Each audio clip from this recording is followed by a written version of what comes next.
제가 청년 시절 믿음이 무엇인가에 대해서 심각한 고민을 한 적이 있습니다. 물론 그 고민은 지금도 진행 중입니다. 여러분은 어떤 사람을 볼 때, 이 사람 참 믿음이 좋구나 하는 생각이 드십니까?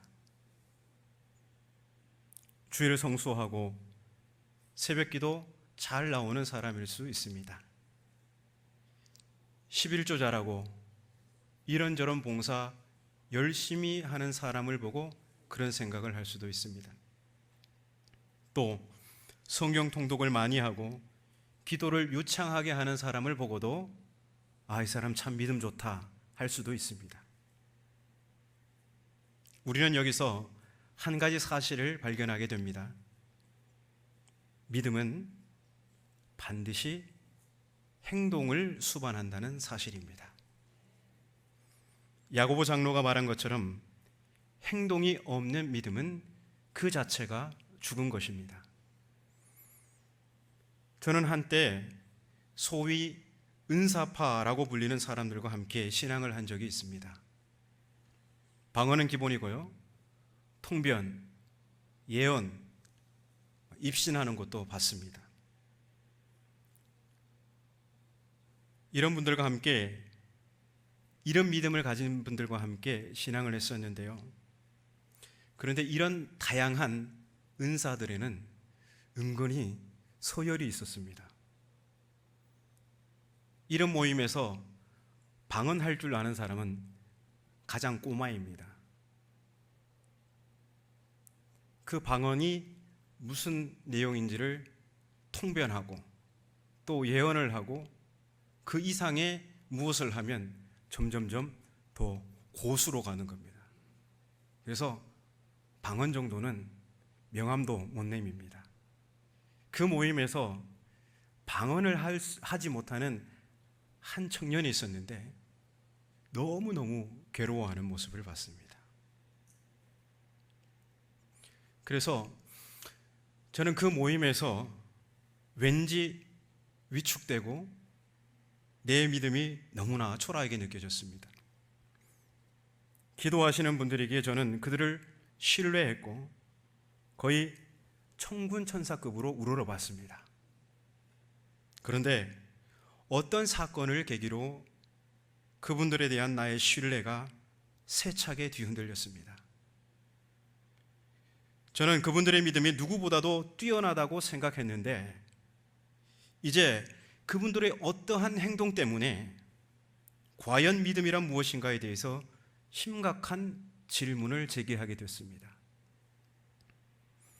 가끔 은사 집회가 있었습니다. 부흥 강사님이 오시잖아요. 근데 부흥 강사님의 특징들은 항상 보면 머리가 이렇게 올백으로 해가지고 기름을 쫙 바르시고 되게 약간 속된 표현으로 약간 제비족 같은 이런 약간 느낌이 있었습니다. 근데 그분들이 오셔서 설교하시고 기도회를 인도합니다. 기도회가 무르익고 강사님이 기도하는 사람들 앞에 가서 뭐라고 이렇게 한마디씩 하고 기도하니까 사람들이 뒤로 이렇게 막 넘어가는 겁니다.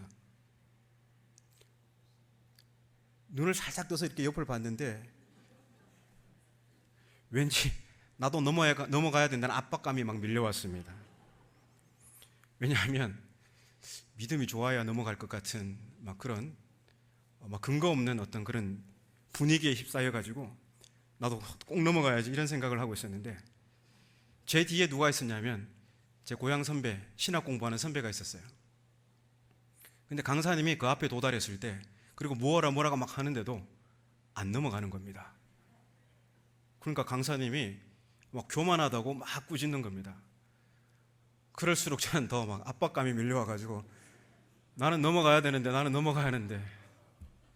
마침내 피할 수 없는 운명이 제 앞에 닥쳤습니다. 강사님이 제 앞에 오셨어요. 제가 넘어갔을까요? 안 넘어갔을까요? 저를 뭘로 보고 그러십니까? 뒤로 픽 하고 넘어갔습니다.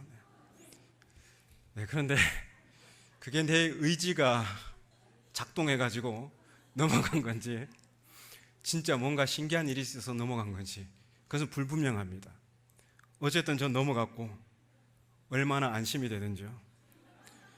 나는 넘어갔으니 어떤 특별한 믿음의 바늘에 오른 듯한 뿌듯함이 저한테 밀려왔습니다.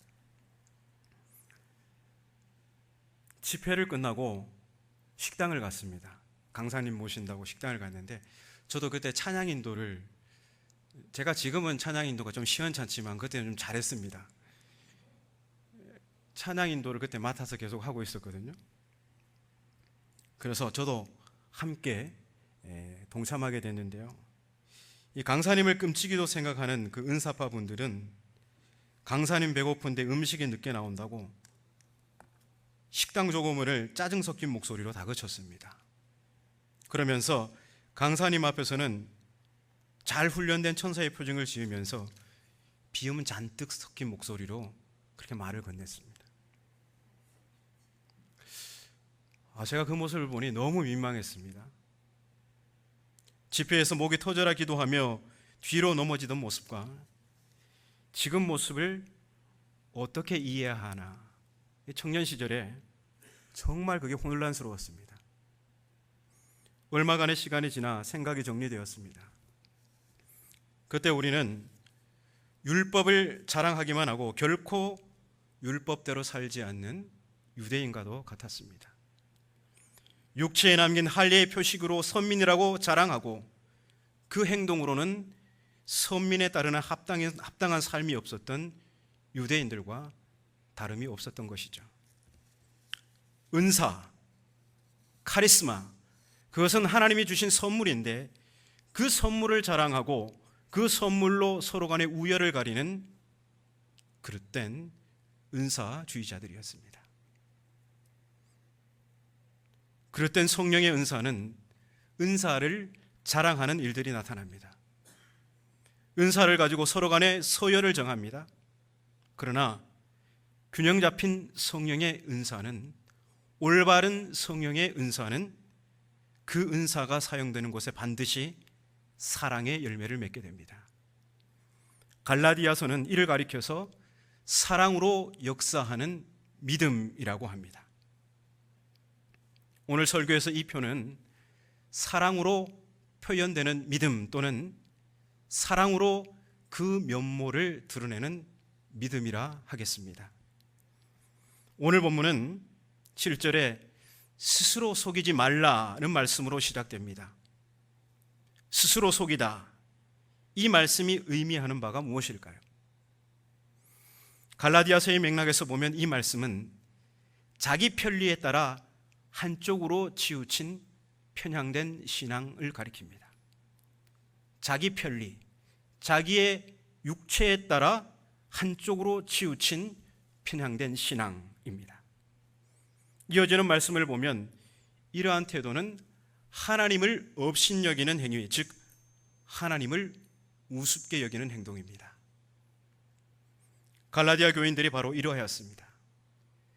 그들은 스스로를 속이는 신앙인들이었습니다.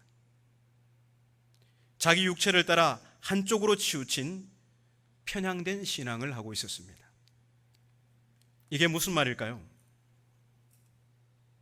갈라디아 교인들은 믿음 좋게 보이는 몇 가지 신앙의 행위로 정말 사랑으로 그 면모를 드러내야 하는 믿음을 대체해 버렸습니다. 참 믿음은 필연적으로 사랑의 행동이 수반되는데 그들은 할례와 더불어 몇 가지 규범을 지키며 스스로를 나 참 믿음 좋은 사람이야, 이렇게 스스로를 속이고 있었던 것입니다. 하지만 바울이 보기에 이러한 갈라디아 교인들의 태도는 하나님을 업신여기는 그릇된 신앙이었고 그 마지막은 육체로부터 썩어질 것을 거둘 수밖에 없는 어리석은 신앙이었습니다. 근데 여러분, 이것은 본래 갈라디아 교인들의 신앙이 아닙니다. 그들은 바울이 전한 참 복음을 믿고 따르던 자들이었습니다.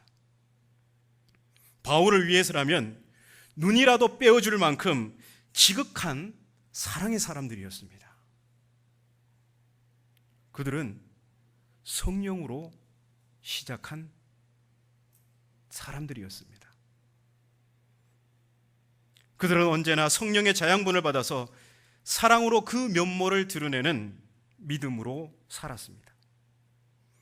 사랑으로 그 면모를 드러내는 믿음, 그것은 갈라디아 교회가 믿음의 형제들 사이에 서로 우열을 가리지 않고 서로가 사랑으로 종노릇하는 그런 공동체였다는 사실입니다.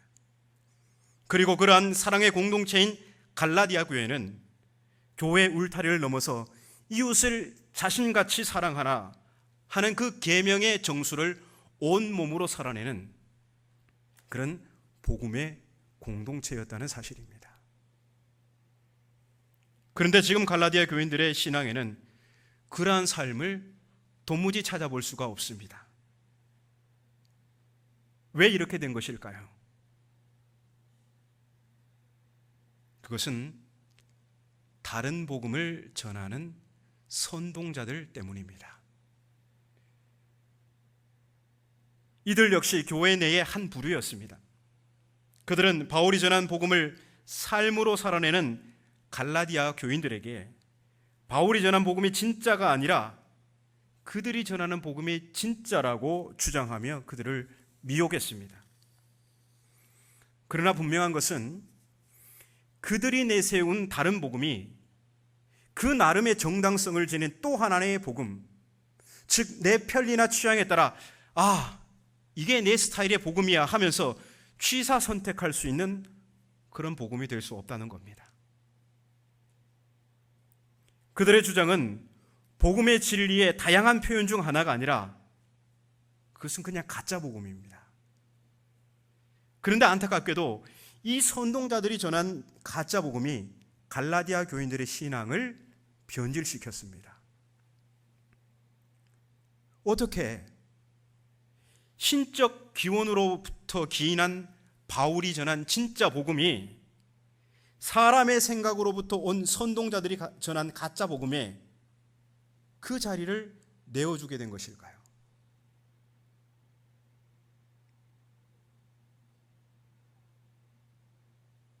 그것은 선동자들이 전한 복음이 더 매력적이기 때문입니다. 매력적인 곳에 시선이 가고 마음이 쏠리기 마련입니다. 선동자들이 전한 복음은 편리하기도 하고 더 폼나는 것이었습니다. 선동자들은 참 믿음은 사랑으로 증명하는 것이 아니라 할례로 증명하는 것이라고 했습니다. 무슨 말입니까? 육체에 행하는 할례가 하나님 백성됨의 결정적인 표지라는 겁니다. 갈라디아서를 빠르게 읽어내려가면요, 로마서도 마찬가지예요. 갈라디아 교인들이 마치 율법을 열심히 행하는 율법주의자들처럼 보입니다.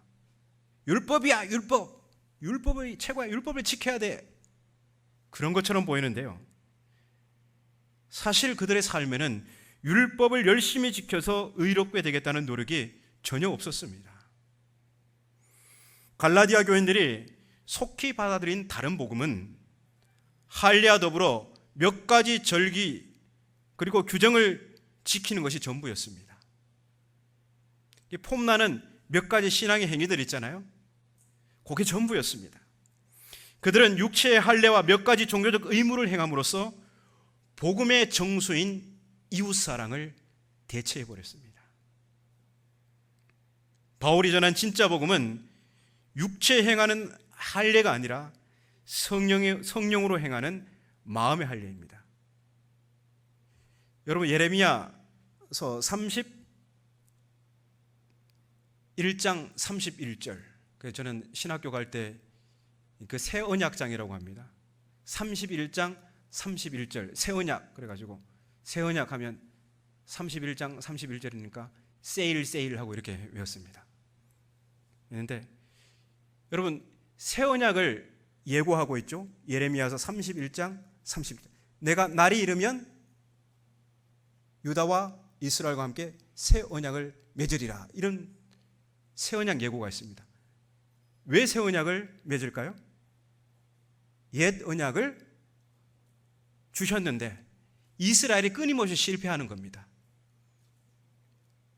그 율법을 따르고 지키는데 계속해서 실패하니까 이제 그 율법을 따를 수 있는 길을 열어주신 것이 뭡니까? 새 언약이에요. 그래서 여러분 믿음을 얘기할 때 종종 우리가 오해하는 게 있습니다. 믿음의 반대가 행위라고 생각합니다. 전혀 그렇지 않습니다. 새 언약을 예고한 것은 행위가 따르지 않는 삶을 이제 행위가 따르게 하려고, 그게 가능하게 하려고 주신 게 새 언약입니다. 옛 언약은 돌판에 새겼죠. 손으로 돌판에 새겼어요. 그러나 새 언약은 뭡니까? 성령으로 그 율법을 마음에 새겨서 그 율법을 따르는 삶이 성령의 역사하심을 통해서 가능하도록 하기 위해서 새 언약을 주신 겁니다. 그래서 믿음은 반드시 행동을 수반합니다.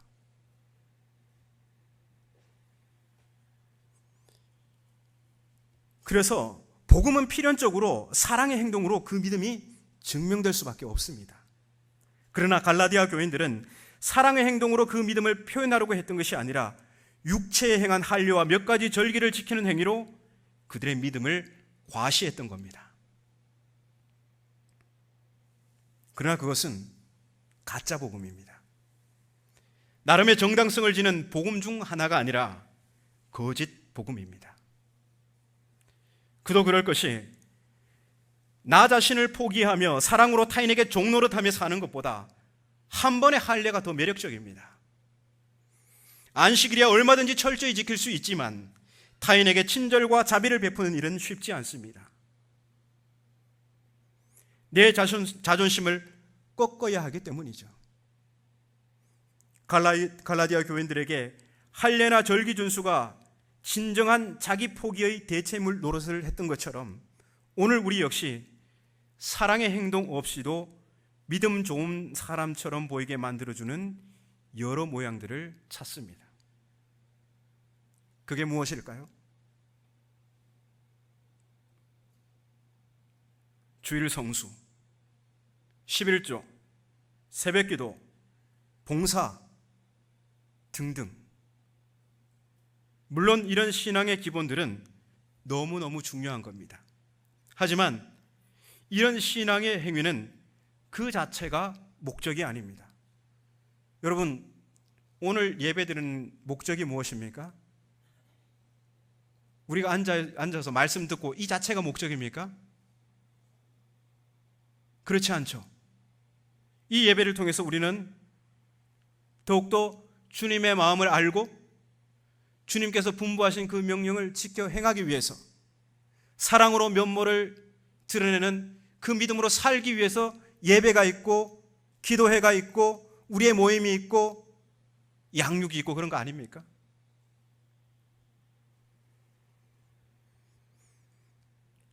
그런데 이 사랑 없는 신앙의 행위는 오히려 스스로를 속이고 하나님을 업신여기는 기만적인 행태로 나타나기 십상입니다.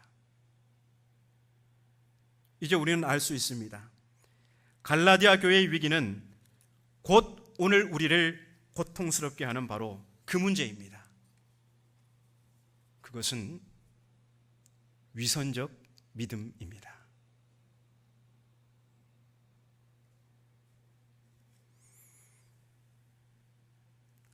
갈라디아 교인들,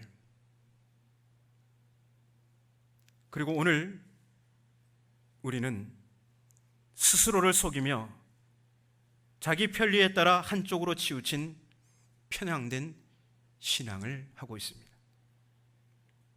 그러나 그것은 미숙하거나 모자란 신앙이 아닙니다. 그것은 다른 복음을 따른 가짜 신앙인 것입니다. 그래서 바울은 경고합니다. 스스로 속이지 말라.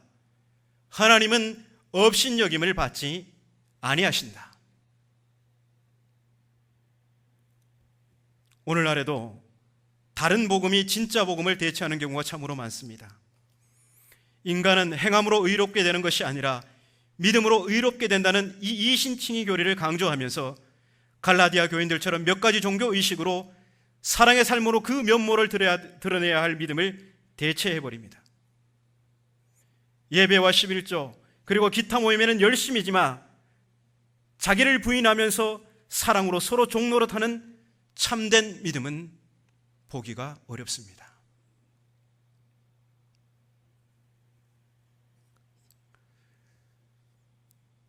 저는 지금 16세기의 그 위대한 인물 루터를 뒤집는 설교를 하고 있는 겁니다.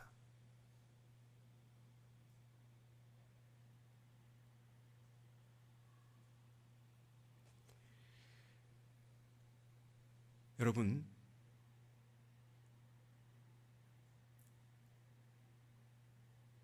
사랑의 삶이 없이 종교적 의식만 강요받고 그렇게 나타나는 믿음은 모자란 신앙이 아니라 자기의 육체를 따르는 위선적 신앙입니다. 즉 다른 복음, 가짜 신앙입니다. 하나님의 말씀은 분명합니다. 사람이 무엇으로 심든지 그대로 거두리라. 이 원리는 신구약 전체에 걸쳐 일관되게 드러나는 하나님의 신념이자 그분의 말씀입니다. 복음은 사랑으로 그 면모를 드러내야 한 거룩한 삶 없이도 구원이 가능하다는 그 비밀의 열쇠가 아닙니다. 구원의 뒷문을 열어주는 그런 편법이 아니라는 거죠. 따라서 값싼 은혜를 주장하면서 이 원리를 무시하는 것은 그 원칙을 세우신 하나님을 우습게 여기는 것과도 같습니다. 누군가 이 원리를 무시하며 값싼 은혜를 목놓아 주장한다고 해서 그 원칙이 달라지는 것은 결코 아닙니다. 다만 그렇게 주장하는 사람의 미래만 위험해질 뿐입니다. 여러분 기억하십시오. 하나님은 결코 업신여김을 받지 않으십니다. 인간에게 결코 속지 않으십니다. 사람이 무엇으로 심든지 그대로 거두리라. 그렇습니다. 사람은 뿌린 대로 거둡니다. 이제 바울은 이 원리를 따라 두 가지 길을 제시합니다. 자기의 육체의 밭에다 심는 자는 육체로부터 썩어질 것을 거두고 성령의 밭에다 심는 자는 성령으로부터 영생을 거두리라. 우리는 어떤 밭에다 심는 자들이 되어야 하겠습니까? 성령의 밭. 성령의 밭에다 심는 사람은 성령의 자양분을 받아서 영생의 열매를 거두게 됩니다. 여기서 영생은 종말론적 구원을 나타내는 표현입니다. 즉 구원의 완성은 성령의 밭에 믿음의 씨앗을 심고 성령의 자양분을 공급받아 자랄 때 비로소 열매 맺는 것입니다. 그래서 사실 구원은 미래의 것입니다. 우리가 구원에 확신이 있습니까? 하면 예 하잖아요. 우리가 예 한다고 우리의 구원의 확신 때문에 우리가 구원을 받습니까? 마태복음 25장에 보면 최후의 종말장이 나옵니다. 그에 보면 염소의 자리와 양의 자리가 구분되죠. 그런데 염소의 자리로 구분됐던 사람들은 굉장히 구원의 확신이 있었던 사람들입니다. 우린 주의 이름으로 이런 것도 했고 저런 것도 했습니다. 우리는 당연히 구원을 받을 사람들이다 했는데 그 심판자께서 어떻게 말씀하십니까? 내가 너희를 도무지 알지 못하노라. 왜 그럴까요? 주의 이름으로 대단한 일을 했어요. 예언도 했고 통변도 했고 봉사도 많이 했고 중직에 올랐고 다 했지만 정작 주님이 기뻐하시는 일, 지극히 작은 자를 주님의 사랑으로 돌보지 않은 것, 그것 때문에 그의 구원의 확신은 심판자 앞에서 속절없이 무너지고 부끄러움을 당하게 되죠.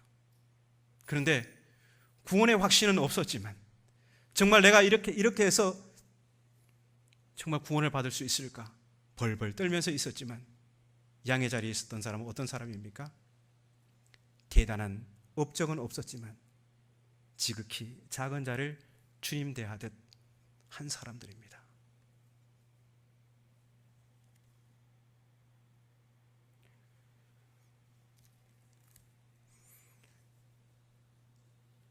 육체의 밭에다 심는 자들, 즉 다른 복음을 따르는 자들은 십자가 대속의 교리와 몇 가지 종교적 의무만 가지고 자신의 구원이 결코 취소될 수 없다고 주장합니다.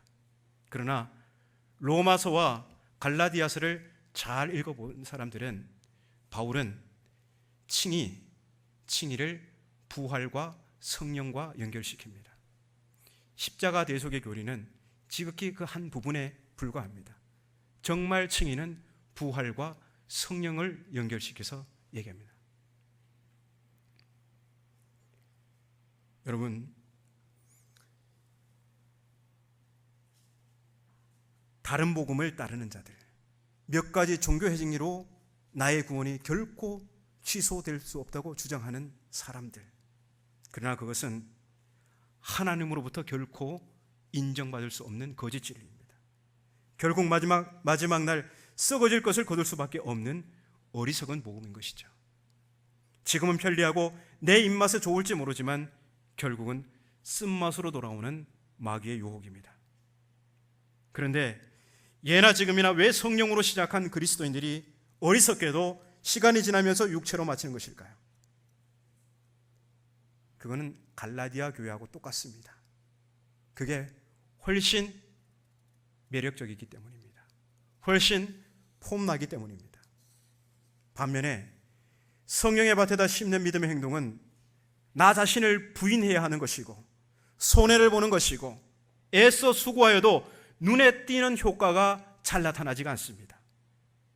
그래서 이런 것보다 그냥 폼나는 거, 멋지게 사람들이 볼 수 있는 거 몇 가지 종교적 행위로 우리의 모습을 가려버립니다.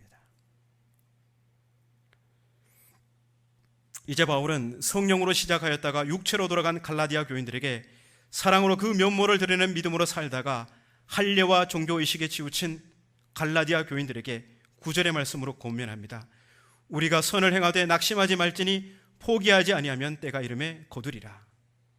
지금은 내게 익숙하지 않아 불편하고 당장 눈에 띄는 효과가 없어 불안하다 하더라도 돌이켜 선한 일, 가치 있는 일을 행하라고 하는 것입니다. 그리스도 안에서 그 모양이 폐기된 할례나 절기 그리고 기타 음식 규정과 같은 무가치한 일들을 멈추고 믿음의 형제들끼리 서로 뜨겁게 사랑하고 이웃을 내 자신과 같이 사랑하라는 진정, 가치 있는 그런 삶을 살라고 권면하고 있습니다.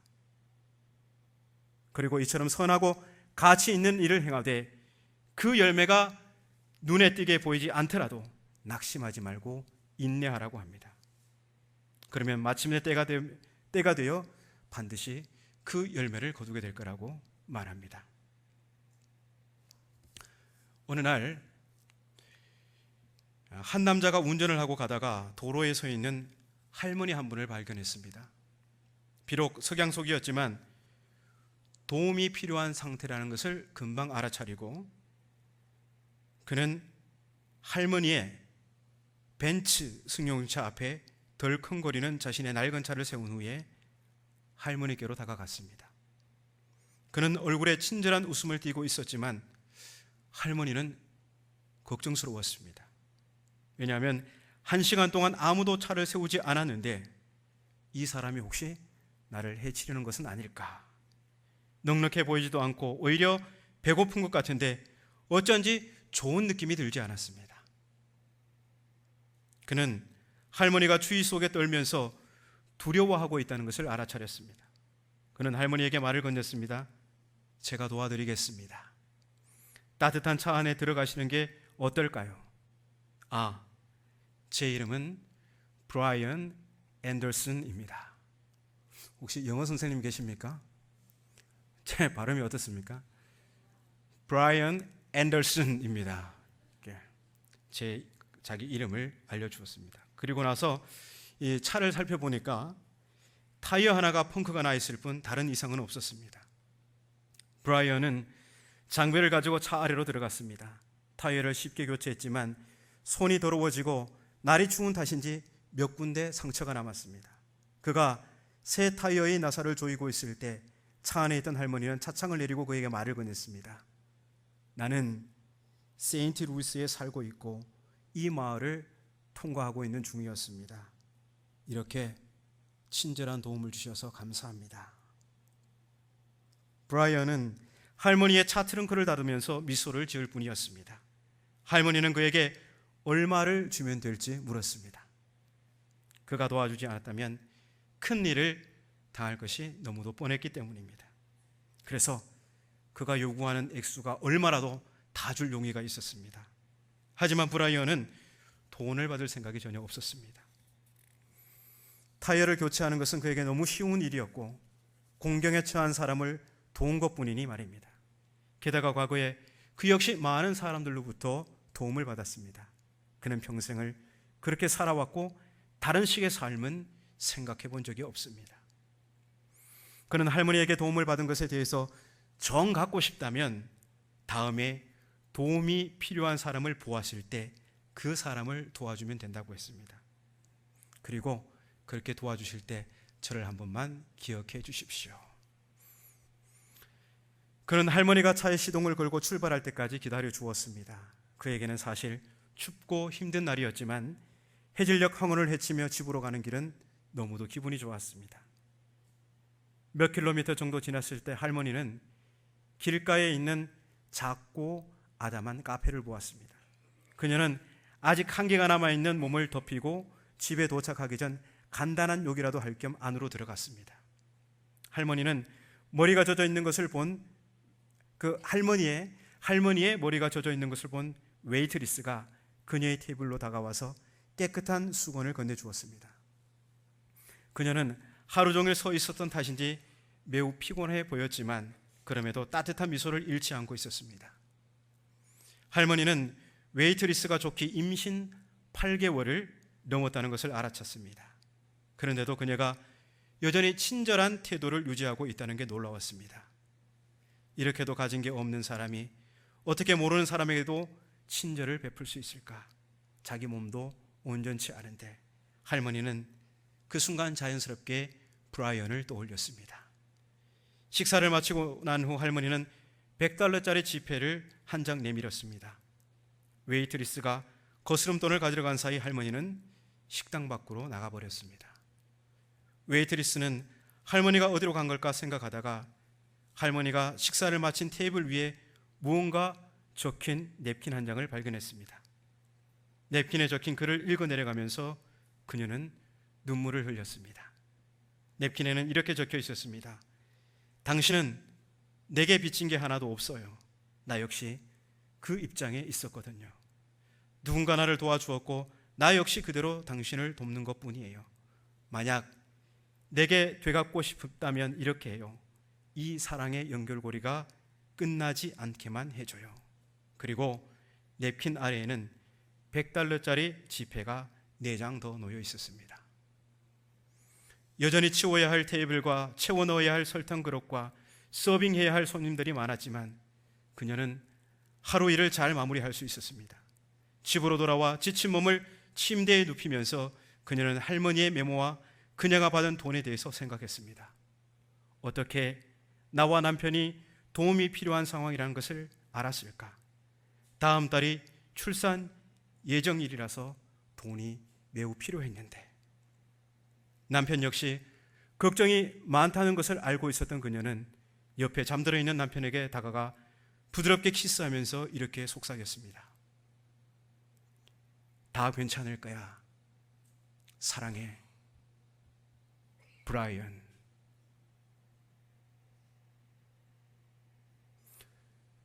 누군가를 돌아볼 여유조차 없는 가난한 부부. 출산을 한 달 앞두고 절실히 도움이 필요했던 젊은 부부.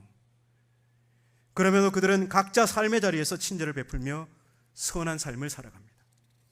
어떤 보상을 바라는 것도 아닌 그러한 도움을 주고받는 선한 삶이 마땅한 인간의 도리라는 이유에서 말입니다. 그리고 마침내 가장 절실히 필요한 때에 이 착한 부부는 그들이 심은 선한 행실대로 거둠을 맛보게 됩니다. 이제 본문은 결론의 말씀으로 우리를 이끕니다. 10절 말씀을 화면에 나오는데 함께 읽겠습니다. 시작. 그러므로 우리는 귀에 있는 대로 모든 이에게 착한 일을 하되 더욱 믿음의 가정들에게 할지니라. 아멘. 이 말씀에서 더욱 믿음의 가정들에게 하라, 이 권면은 믿지 않는 자와 믿는 자를 차별하여 선을 행하라는 말이 결코 아닙니다. 선한 일은 믿지 않거나 믿거나 모든 일을 대상으로 차별 없이 해야 합니다. 그러면 더욱 믿음의 가정들에게 하라, 이렇게 권면하는 이유가 무엇일까요? 그것은 교회는 서로 사랑하는 모습을 세상에 보여줄 사명을 지고 있기 때문입니다. 주님께서 말씀하셨죠. 새 계명을 너희에게 주노니 서로 사랑하라. 내가 너희를 사랑한 것 같이 너희도 서로 사랑하라. 이로써 모든 사람이 너희가 내 제자인 줄 알리라.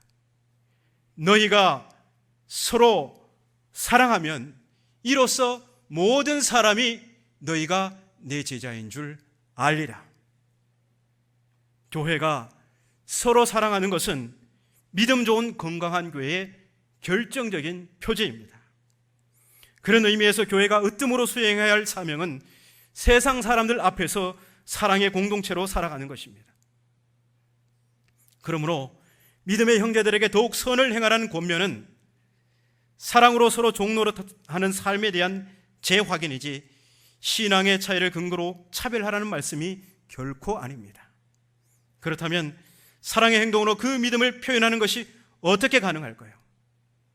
더 이상 내 편리를 위해 한쪽으로 편향된 육체의 신앙을 버리고 성령의 밭에다 믿음의 씨앗을 심어야 합니다. 우리의 믿음은 성령의 자양분을 받을 때 사랑으로 그 면모를 드러내는 참복음을 살아낼 수가 있습니다. 육체의 밭에 뿌린 우리의 믿음은 언제나 욕망을 생산해내고 결국 멸망으로 이끌지만 성령의 밭은 언제나 사랑의 열매를 내며 결국 영생으로 우리를 이끕니다. 그러므로 여러분, 성령의 밭에다가 여러분의 믿음의 씨앗을 심고 성령의 자양분을 받아서 선한 삶을 사십시오. 눈에 띄는 열매가 없다 하더라도 낙심하거나 포기하지 마십시오. 약속의 말씀대로 때가 이르면 우리는 반드시 심은 대로 거두게 될 것입니다. 오늘도 사랑의 행동으로 그 믿음을 표현하면서 울며 믿음의 씨앗을 뿌리는 이들에게 주님께서 찾아가셔서 위로하시고 격려하시며 말씀하십니다. 다 괜찮을까야? 사랑한다. 브라이언과 같은 내 사랑하는 아들과 딸들아. 뿌리는 대로 거두는 삶의 진리, 성경은 우리에게 약속합니다. 눈물을 흘리며 씨를 뿌리는 자는 기쁨으로 거두리로다. 울며 씨를 뿌리러 나가는 자는 반드시 기쁨으로 그 곡식단을 가지고 돌아오리로다.